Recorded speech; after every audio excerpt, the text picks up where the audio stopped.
आपके घर में पितृदोष है, आपको ऐसा महसूस होता है, आपको लगता है, तो किसी भी नवरात्रि के पहले जो अमावस्या पड़ती है, गुप्त नवरात्रि, तो अपन अमावस्या पड़ी, आप अंदाजा लगाइए। तो जिस दिन अमावस्या रहे उस दिन चावल की कटोरी में एक कपूर का टुकड़ा रख दीजिए महाराज, छोटा सा, और कपूर का टुकड़ा रखकर उस कपूर को दरवाजे के बाहर कटोरी में ही, चावल रखी हुई कटोरी में ही उसको पितरों का स्मरण कर कर जला दीजिए। और जलाने के बाद उस चावल को कहीं भी किसी भी वृक्ष की छांव में पक्षियों के लिए डाल दीजिए। शिव महापुराण की कथा कहती है, अगर मान लो पितृ आपको कष्ट दे रहे हैं, पितृ आपको तकलीफ दे रहे हैं, कोई काम नहीं होने दे रहे हैं, या कहीं आपको ऐसा लगता है कि पितरों का दोष है, तो वो पितृ दोष देवी, अब ये जो आप करेंगे ये कब कर रहे हैं? अमावस्या के दिन आप उसको रख रहे हैं, अमावस्या के दिन उसको रखकर रात भर अपने रखा कपूर के साथ में, सुबह एकम पड़ गई, नवरात्रि लग गई, उसी दिन उसको जलाकर आपने पटक दिया। अर्थात उससे देवी और पितृ इन दोनों का आशीर्वाद जो प्राप्त होता है, तो घर में से पितृदोष समाप्त होकर लक्ष्मी की वृद्धि प्रारंभ हो जाती है, कार्य में सिद्धता आ जाती है। मान लो अगर पितृदोष है तो करो, नहीं है बड़े अलमस्ती से रहो, तो ये पितृदोष का स्मरण। तो यहाँ शास्त्र कह रहा है कि पितरों का जो लोक होता है, पितर जो लोक होता है, उस पितृलोक में 64 योगिनियां प्रवेश नहीं करती। अमावस्या के दिन आपको लगता है कि हमारे पूर्वजों का उद्धार नहीं हुआ, हमारे पूर्वजों का कल्याण नहीं हुआ, कहीं अधोगति में कोई चला गया है, उसका बस एक बार, रोज नहीं जरूरत है, प्रतिदिन जरूरत ही नहीं, महीने में एक बार अगर अमावस्या के दिन भी आपने चंदन के थोड़ा सा चंदन अगर मेरे देव अधिदेव महादेव को 7 स्थान पर समर्पित, 7 स्थान शिवलिंग के बताए हैं, जहां पर भूल से भी अगर कोई चंदन की उंगलियां लगा देता है, 7 स्थान ऐसे हैं जहां चंदन की मात्र उंगलियां लगा देने से ही शिव पितृलोक के पितरों को मुक्ति प्रदान करके बैकुंठ लोक का निवास दे देते हैं। 7 स्थान,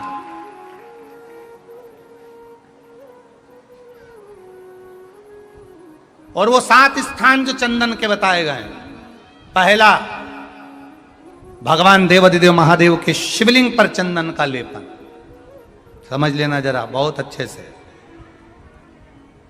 आपको लगता है स्वप्न में कोई मुर्दे दिख रहे हैं, या कोई जल रहा है, या कोई मर रहा है, या कोई चला गया है, ऐसा भय लगता है, बच्चों को मानी भेजूंगी ऐसा हो जाएगा, पति को मानी भेजूंगी ऐसा हो जाएगा, कोई हमारे कोई गलत तो नहीं कर रहा है, आपको लगता है। 7 स्थान चंदन के बताएं महाराज।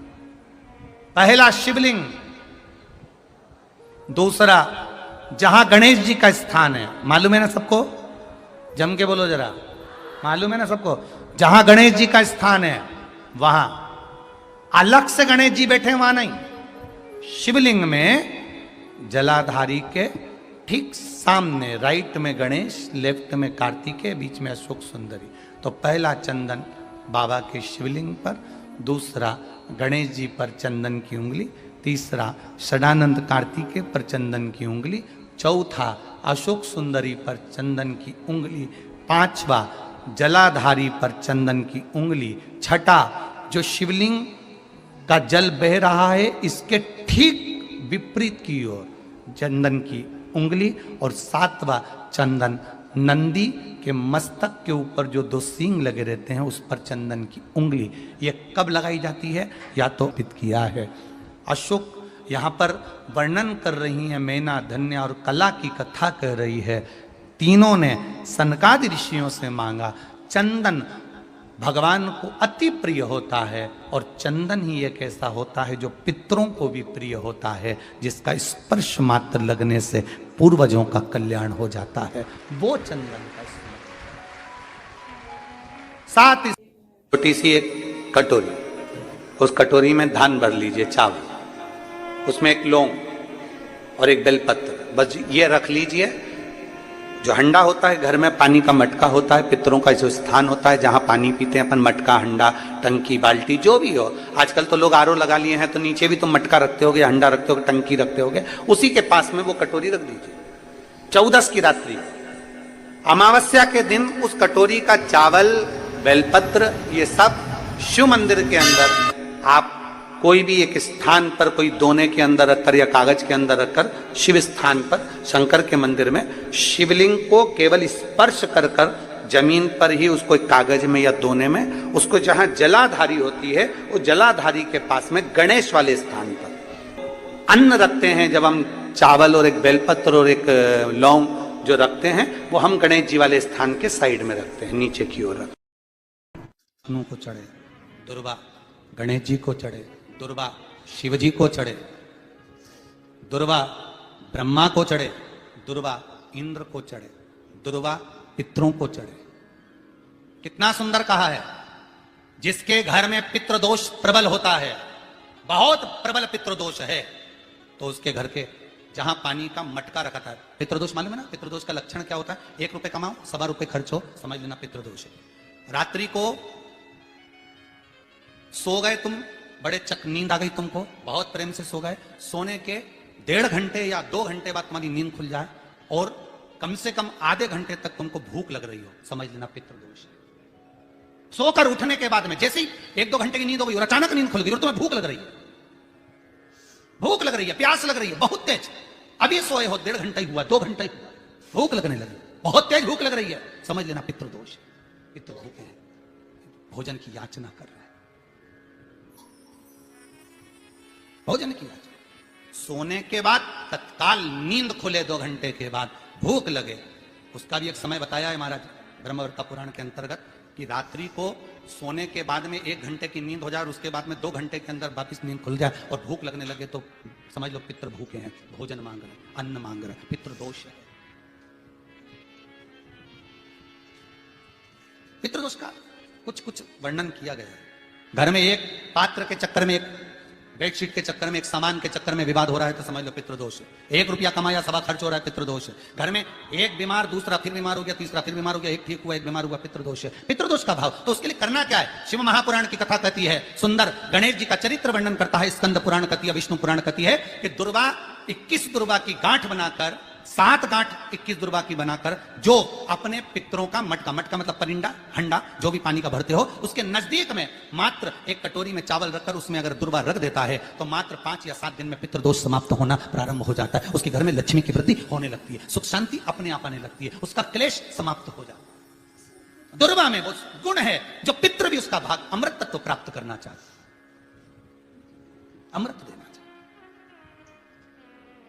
और सरल भाषा में समझिए, जिसकी फैक्ट्री नहीं चल रही हो, फैक्ट्री में बार बार कुछ तकलीफ आ रही हो, गाड़ियां नहीं चल रही हो, 4 व्हीलर गाड़ियां ले रखी है, कभी ट्रक गड़बड़ हो रहा है, कभी ट्रक में ये हो रहा है, कभी गाड़ी में ये हो रहा है, कभी बस में ये हो रहा है, बस एक काम करना है, दुर्वा का थोड़ा सा भाग लेकर पानी के लोटे में उसको डालकर 5 अक्षत के दाने उसको पटक कर उस गाड़ी के अंदर उस कलश को रख दो, बस आधे घंटे के लिए, और उस पानी को चक्के के चारों तरफ डालते डालते जाइए दुर्वा के साथ, तकलीफ नहीं देगा। फैक्ट्री का भी यही प्रमाण है। दुर्वा में वो अमृत तत्व छुपा है जिसका सुख आनंद दे जाता है, आनंद। शिव पुराण कर रही है महाराज, दुर्वा का एक नाम और है, उसका नाम है अमृत जन्मा। क्या नाम है? अमृत जन्मा। दुर्वा का एक नाम और है। मारवाड़ी लोग इसको ध्रुवी बोलते हैं, ध्रुव बोलते हैं। दुर्वा का वो सुख, शंकर भगवान गौ माता दूध की धार लगाती है, इसलिए दुर्वा का दूध से बड़ा मिलन है, बड़ा आनंद है, बड़ा सुख है। कोई भी ग्रह अनुकूल नहीं है, सब बेकार चल रहे हो, सब प्रतिकूल चल रहे हो, दूध के पात्र में दुर्वा डाल लो, पीपल के वृक्ष के नीचे चढ़ा कर आओ, राहु केतु शुक्र शनि जो भी गड़बड़ है सब सुधरना चालू हो जाए। दुर्वा का वो सुख। जिस नदी में स्नान करो, तीर्थ में जाकर, उस नदी के पास में कोई बगीचा लगा हो, वहां की दुर्वा को तोड़कर स्नान करते समय नदी में मात्र विसर्जन कर देने पर पितरों को पिंड पहुंच जाता है। मात्र उस दुर्वा का विसर्जन कर देने पर पितरों को पिंड का भाग मिल जाता है। अभी ना तो तुम्हारे पास में आटा है, ना तुम्हारे पास में चावल है, ना तुम्हारे पास में पिंड है, ना कोई तुम्हें संकल्प छुड़ा रहा है, ना कोई तुम्हारे पास में वस्तु है, उसके बाद भी पितरों को भाग मिल रहा है। काय से? केवल एक दुर्वा के तत्व से। स्नान करने से पहले पवित्र नदी में, गंगा, यमुना, नर्मदा, सरयू आदि किसी पवित्र नदी में आप स्नान कर रहे हो, वहां के बगीचे में घूमकर आप जाते तो हो, पैदल ही नहाने जाते हो, तो घाट के आसपास में कोई बगीचा, वहां की दुर्वा तोड़ ली, एक दुर्वा नहाने से पहले अपने पूर्वजों पितरों के नाम से नदी में छोड़ दी। फूल तो छोड़ते ही हो, दिया भी छोड़ते हो, बस एक ही चीज नहीं छोड़ते, वो दुर्वा। और वो ही काम की, वही काम की। तुम कुछ छोड़ो ना छोड़ो, एक दुर्वा का भाग छोड़ दिया, वो पितरों के लिए सुख प्रदान करने। शिव पुराण कर रही है महाराज भगवान। एक बार शंकर भगवान, और मेरा बहुओं से निवेदन है, बेटियों से निवेदन है, माताओं से निवेदन है, आपको कह दिया कि पितृदोष है तो आपको घबराना नहीं है कि महाराज जी मुझे क्या करना पड़ेगा। पितृदोष है, एक चावल का दाना घर में से लीजिए, हथेली पर रखिए, पानी का जो मटका होता है, हंडा होता है, पानी का जो मटका है, हंडा है, जहां पर रसोई घर में तुम पानी रखते हो, उस हंडे के पास में, मटके के पास में उस चावल के दाने को लेकर जाइए, अपने पितरों का स्मरण कर स्वधा स्वधा स्वधा स्वधा स्वधा 5 बार बोलकर शंकर भगवान के शिवलिंग पर, तुम्हारे घर में शिवलिंग हो तो घर में, और अगर मंदिर में शिवलिंग हो तो मंदिर में, उस चावल के दाने को चढ़ा दीजिए। कैसा भी पितृदोष होगा समाप्त।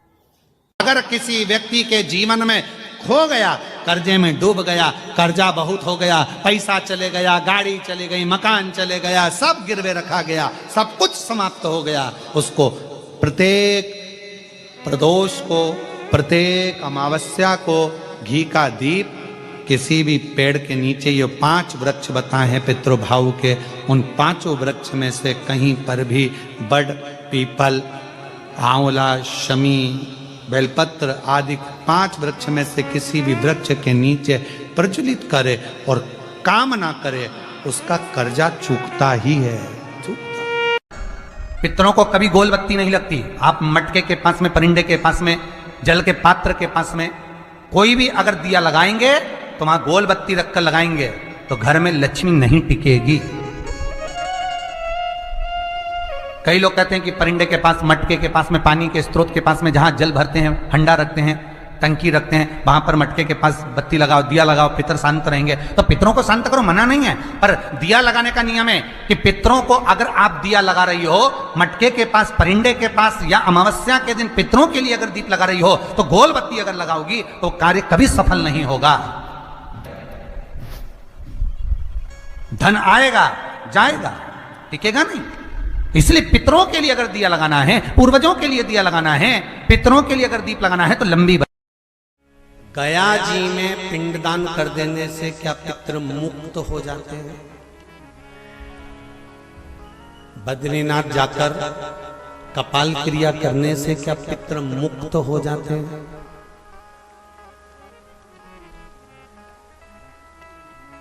भाई,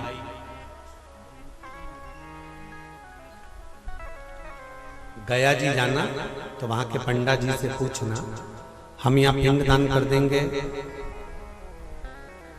तो क्या वो मुक्त हो गए? पंडा जी कहेंगे आप अपने पूर्वजों को गया का पिंड देकर, उनका पिंडदान कर कर आप उनको भगवान विष्णु के चरणारविंद में छोड़ गए। पर आप घर जाना तो घर पर जब जब श्राद्ध पक्ष आए तब ब्राह्मण को भोजन जरूर करना। भले तुम भूख मत देना, कौए का मत निकालना, पर एक काम जरूर करना कि ब्राह्मण भोज कराना। उससे क्या होगा? 16 श्राद्ध में जब हमारे पितरों को, हमारे पूर्वजों को पितृ लोक से छोड़ा जाता है तो वो सबसे पहले जिस घर में रहे होते हैं, जहां उनका पिंड घर में दिया होता है, जहां रहे होते हैं, सबसे पहले वो वहां आते हैं, सबसे पहले वहां आएंगे। और अगर तुमने उनकी तिथि पर, उनके वार पर अगर आपने भोजन करा दिया है तो उनकी मुक्तता नहीं, उनकी शांति हो जाती है। अमावस्या के दिन प्रदोष काल में, प्रदोष के समय पर, प्रदोष काल में शाम के समय पर जाकर किसी भी नदी, तालाब, बावड़ी, कुआं, कहीं ना कहीं जो आपके पास में हो, वहां पर एक घी का दिया, बत्ती का मुंह दक्षिण की ओर कर कर अवश्य जला कर जाना। सारे पितृदोष समाप्त हो जाएगा, सारा पितृदोष समाप्त। अमावस्या के दिन किसी भी जलाशय के पास में, नदी, तालाब, बावड़ी, कुआं, जो आपके शहर में, आपके गांव में, आपके नगर में हो, वहां जाकर लगा दे। अगर नदी, तालाब, बावड़ी, कुआं नहीं है तो पीपल का वृक्ष हो या बेलपत्री का वृक्ष हो या बट का वृक्ष हो, उसके नीचे लगा दो प्रदोष काल में। पर अमावस्या के दिन लगाएं जरूर। क्यों? क्योंकि अमावस्या के दिन पितृ शाम के समय प्रदोष काल में शंकर भगवान का नाम जाप कर कर नदी, तालाब, बावड़ी पर पानी पीने जाते हैं। वहां से जल का आचमन कर कर पितृ अपने लोक को चले जाते हैं प्रदोष काल के समय पर। इसलिए प्रदोष काल में जलाशय के पास में, बावड़ी, कुआं, नदी, तालाब के किनारे पर दिया लगाया जाता है दक्षिण की ओर मुख कर कर बत्ती का। तो पितृ आशीर्वाद देते हुए जाते हैं कि फलो फूलो, आगे बढ़ो, उन्नति करो, तरक्की करो। ये पितरों का आशीर्वाद रहता है, पितरों का वर रहता है। आप देंगे उसको मिलेगा। पितृदोष है, ये आपको कैसे मालूम पड़ेगा?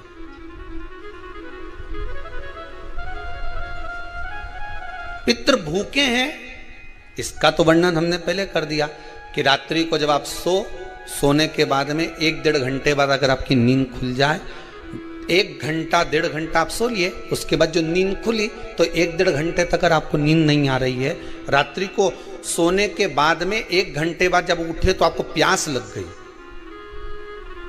भूख लगने लगी, प्यास लगने लगी कि मेरे को पानी पीना पड़ेगा, घबराहट हो रही, पानी पीना पड़ेगा।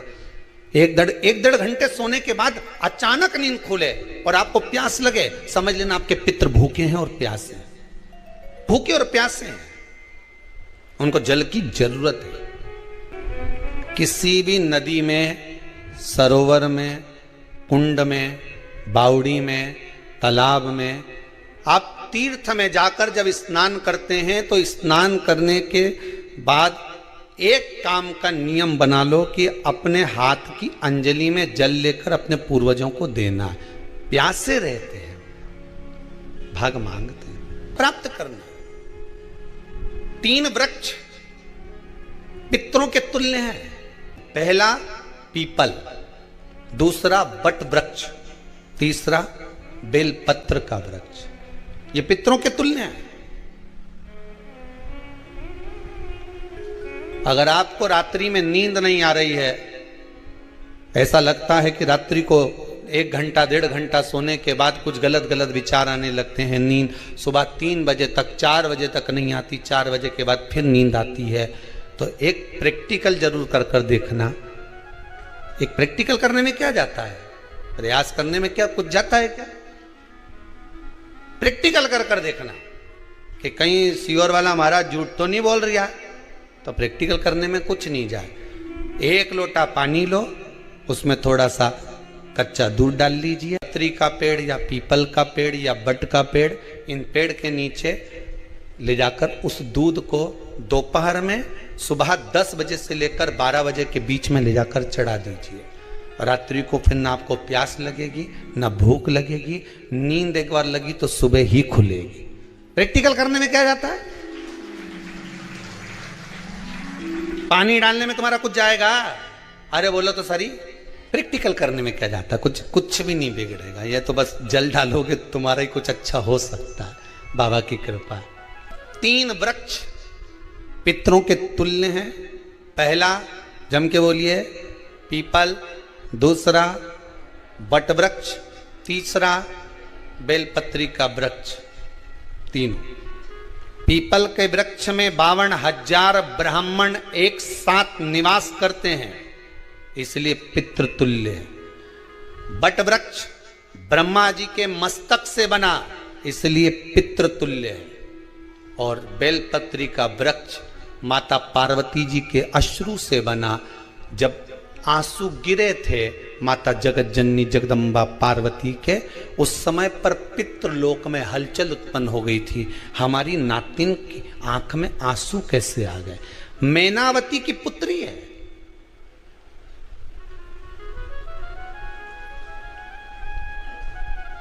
पितरों की नातिन, इसकी अश्रु कैसे गिर गए? पार्वती जी ने कहा ये आंसू नहीं, मेरा पुण्य भाग प्रकट करती हूं बेलपत्री के रूप में। तो पितरों ने वर दिया था कि ये बेलपत्री का वृक्ष हमारा आशीर्वाद है, इसके नीचे अगर कोई दीप लगाता है, शिव को स्पर्श कर चढ़ाता है, उसके पितरों की शांति होगी। हम स्वयं उसको आशीर्वाद देने के लिए पधारेंगे। बेलपत्र का वृक्ष पितृतुल्य। तो रात्रि को अगर भूख लग रही है, प्यास लग रही है, तो पितृदोष। दूसरा पितृदोष का लक्षण बताया, घर में कोई शुभ कार्य ना हो, वंश की वृद्धि ना हो, 1 रुपये कमाओ, 1.25 रुपये खर्च हो रहे हैं, पैसा 10 जगह से कमाई आ रही है पर घर में टिक नहीं पा रही है, आया गया, पितृदोष। जरा सी कटोरी पड़ी है उसके पीछे विवाद चालू हो जाए, पानी ढुल गया उसके पीछे विवाद हो जाए, या छोटी छोटी बात में घर में क्लेश मचा हुआ है, पितृदोष है। समझ लो हमारे पूर्वज हमसे खुश नहीं है, प्रसन्न नहीं। सारी दुनिया के लोग तुमसे कह रहे हैं तेरे घर में पितृदोष है, 1 रुपये कमाते हो, 1.25 रुपये खर्च होता है, मानसिक टेंशन बना रहता है। घर में एक व्यक्ति बीमार है, ठीक हुआ, दूसरा बीमार पड़ गया, दूसरा ठीक हुआ, तीसरा बीमार पड़ गया, तीसरा ठीक हुआ, चौथा बीमार पड़ गया। मतलब कहीं ना कहीं पितृ का भाव, पितृदोष का वर्णन। किसी ने कहा तुमसे कि तेरे यहाँ पितृदोष है, तूने ब्राह्मण को भोजन करा दिया, पिंडदान करा दिया, तर्पण करा दिया, तिलांजलि करा दी, गया जी का श्राद्ध कर दिया, हरिद्वार चली गई, वहां पिंडदान करवा दिया, ब्राह्मण भोज करवा दिया, तिथि पर भोजन करवा दिया, सब कुछ करवा के देते। अब एक काम और करके देख, एक काम और करके देख लो। जब तुम घर में भगवान शंकर की आरती, तुम्हारे घर में शंकर जी का शिवलिंग है, भले काय का भी हो, छोटा सा, भले सियोर का कंकर शंकर हो, नर्मदा का कंकर हो, चाहे शंकर पारद के हो, पीतल के हो, स्टील के हो, लकड़ी के हो, जिसके भी हो, लोहे के हो, पाषाण के हो, जिसके भी हो, शंकर का शिवलिंग अगर हमारे घर में है और आप रोज प्रतिदिन भगवान की आरती करते हो, प्रतिदिन, और आपको लग रहा है कि मेरे यहाँ तकलीफ चल रही है, ये ठीक ही नहीं हो रही, लगभग 1.5 महीना आप कम से कम 45 दिन, 1.5 महीने के करीब में ऐसा प्रयास करना कि भगवान की आरती, शंकर भगवान के शिवलिंग की आरती करने के बाद उस दिए को भगवान के सामने मत रखो, उस दिए को उठाकर जहां तुम पानी का मटका रखते हो, हंडा रखते हो, जिससे तुम पानी पीते हो, तुम्हारे रसोई घर में जो पानी का मटका, हंडा, बाल्टी, आरओ का पानी जिस मटके में गिरता है, हंडे में गिरता है, जिसको हमारे यहाँ पितरों का स्थान कहते हैं, उस स्थान पर, उस मटके के पास में, हंडे के पास में, उस बाल्टी के पास में, जहां रसोई घर में पानी रखते हो, उस रसोई घर में पानी जहां रखते हो, उसके पास में उस दिए को भगवान के सामने नहीं रखना। आरती उतारने के बाद उस दिए को ले जाके सीधे परिंडे के पास में, उस हंडे के पास में, मटके के पास में उसको रखो। केवल 1.5 महीना कर कर देखना। 1.5 महीने के बाद तुम्हें मालूम पड़ेगा कि हम वापिस उन्नति की सीढ़ी पर चढ़ना प्रारंभ कर दिए, हमें फल मिलना चाहिए। अब तुम्हें ना कहीं जाना है, ना कहीं आना है, ना कोई खर्चा है। खर्चा है क्या? ईमानदारी से बोलो, कोई तुम्हारा लाखों का रुपया लग गया क्या? रोज आरती करते हो रोज आरती। बस आरती का नियम बना लो कि हमको पितृदोष किसी ने बोला है, हमारे घर में अशांति है, पितृदोष है, कोई कह रहा है कि तुम्हारे घर में पितृदोष है, हमने सब कुछ करके देख लिया। अब हमें ये करना है कि महादेव की आरती जब होती है तो उसकी ज्योत का दर्शन करने पर 1000 कपिला गाय के दान का पुण्य मिलता है। तो ये पुण्य हम हमारे पितरों को देते हैं, जिससे उनकी मुक्ति हो जाए और हमें आशीर्वाद प्राप्त। उस दिए को नीचे नहीं रखना है, आरती उतारने के बाद आरती पूरी हो जाए तब उस दिए को ले जाकर, जब आप ले जाकर उसको रखें तब उस स्थान पर रखें जहां पितरों का स्थान। अमावस्या के दिन सारे पितृदोष समाप्त हो जाएगा, सारा पितृदोष समाप्त।